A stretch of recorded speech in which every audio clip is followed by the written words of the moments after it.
The arrest of Pakistan's former Prime Minister Imran Khan received prominent media coverage in international news. But do you know what he was convicted for? You may have seen references to corruption and illegally selling state gifts, but is that accurate? In fact, it is not. Imran Khan's conviction by a sessions court in Islamabad was not for corruption or selling state gifts. In fact, he has been convicted under the country's Election Act for misdeclaration of his assets.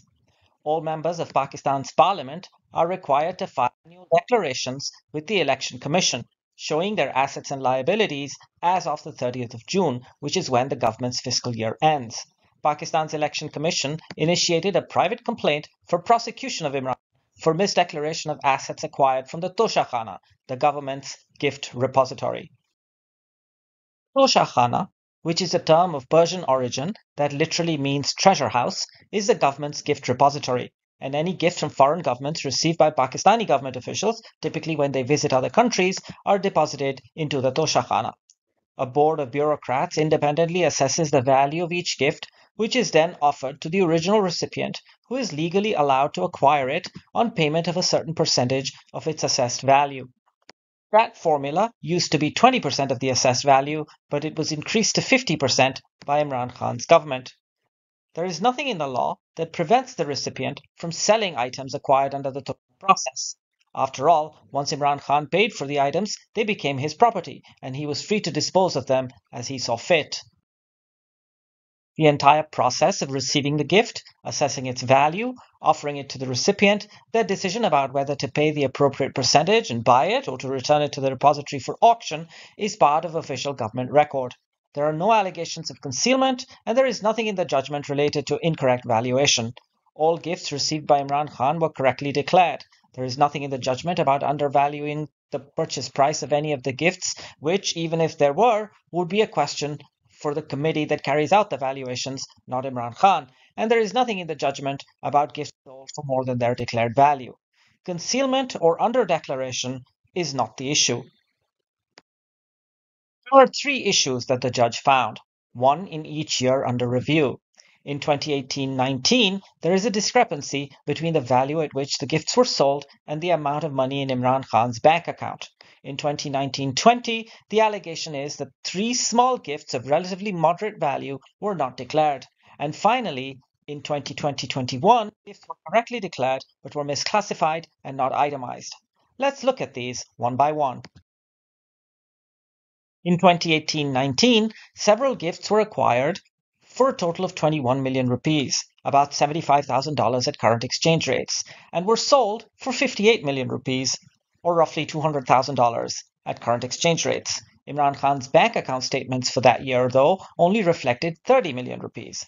This was deemed by the judge to be misdeclaration. But how did the judge determine that?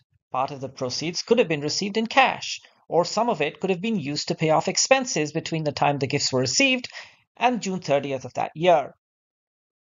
Imran Khan wanted to bring his accountants and financial advisors as witnesses to explain this, but the judge ruled the defense witnesses were not relevant and denied him that opportunity. In the following year, 2019-20, Imran Khan received three small gifts of items of personal use that were valued at a moderate 1.7 million rupees, or about $6,000 at current exchange rates. These were not part of Imran Khan's asset declaration. His lawyer explained that they had already been gifted onwards by Imran Khan to friends and family before the end of the fiscal year on the 30th of June. As such, they were not his property on the 30th of June 2020, the date that the assets declarations was drawn up to. This was also done at the advice of his accountants, who Imran Khan wanted to call as defense witnesses to explain this to the court, but that was not permitted by the judge. And finally, in the year 2020-21, 5 gifts were declared correctly at their total combined value in the declaration forms. They were classified under the category of precious items. The judge ruled that they should have been declared under the category of movable property, identified as having been received through the ToshaKhana process and listed individually. although this would make no difference to the total value, which was completely and accurately declared, and there are no fields on the form prescribed by the Election Commission for itemization or identification as items from the ToshaKhana, the judge ruled this to be a misdeclaration and a crime.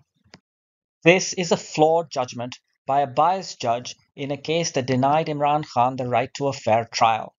Questions about the court's jurisdiction to hear the case and its maintainability, including the fact that the 120-day period prescribed in the law for scrutiny of annual asset declarations by members of parliament had elapsed, remain unanswered. The defense was denied the opportunity to present witnesses which the judge determined to be relevant without even calling them to the stand, and the defense attorneys were not given the opportunity to present their closing arguments. Ultimately, everything boils down to this. The coalition regime in Pakistan, led by the dynastic political parties of the Sharif and Bhutto families, PMLN and PPP, are petrified of facing Imran Khan in an election. He is the most popular leader, perhaps in the country's history, and his party is expected to sweep even moderately fair elections. All opinion polls in recent months support this conclusion. The Sharif and Bhutto families know this, as does the country's powerful military establishment that is widely believed to be backing them. These fabricated charges, a sham trial in a kangaroo court, and the narrative of so-called corruption are only meant to eliminate Imran Khan from politics and to give them a path to victory in upcoming general elections in Pakistan. But the people of the country may have other ideas.